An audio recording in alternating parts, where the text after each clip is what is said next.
ඔබ කී දෙනෙක් සූදානම්ද දෙවියන් වහන්සේ තමන්ගේ ජීවිතය දෙන්න. සමහරවිට අපි දෙවියන් වහන්සේට කියන යේසුනේ මගේ ජීවිතය මම ඔබ වහන්සේට දෙන්නම්. හැබැයි මගේ ජීවිතයේ තියෙන වැරදි සම්බන්ධතාවය අපි නවත්තන්න කැමති නැහැ. සමහරවිට අපි කියනවා යේසුනේ මම මගේ ජීවිතය ඔබ වහන්සේට දෙන්නම්. හැබැයි යේසුනේ මගේ තියෙන ඇබ්බැහිකම මට නවත්තන්න බෑ. ජීවිතය දෙන්න ලෑස්ති.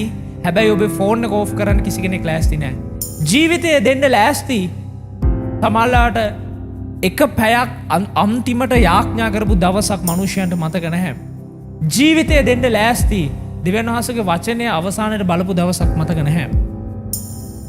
සමහර කාරණාවල් තියෙනවා සමහරවිට අපිට පූජා කරන්න බෑ. සමහර වෙලාවට අපේ අහංකාරකම අපිට දෙවියන් වහන්සේව පූජා කරන්න බෑ. සමහරවිට අපේ ලොකුකම දෙවියන් වහන්සේ ඉදිරියේ අපිට පූජා කරන්න බෑ. සමහරවිට අපේ මමත්වය අපිට දෙවියන් වහන්සේ ඉදිරියේ පූජා කරන්න බෑ. අපේ ආත්මාර්ථකාමීත්වය වැඩි සමහර දේවල් වලට වඩා දෙවියන් වහන්සේට පූජා කරන්න බෑ. නමස්කාර කරන්න ලැජ්ජයි අත් දෙක උස්සලා මට ලැජ්ජයි තව කෙනෙක් දැක්කොත් ඒක මම නමස්කාර කරන විදිය හරි නෑ. මම සමාජයේ මේ වගේ ස්ථානයක ඉන්නේ. හැබැයි ඒක නිසා මේ පල්ලිය ඇවිල්ලා මට පුටුවක් පිහදාන්න වුණොත් ඒක කරන්න ලැජ්ජයි. මොකද මගේ තත්ත්වයට හරි නෑ. සමහරවිට සුභාරංචියේ පණිවිඩය ගිහිල්ලා මිනිස්සුන්ට කියන්න ලැජ්ජයි. මිනිස්සු මං ගැන මොනවා හිතයිද?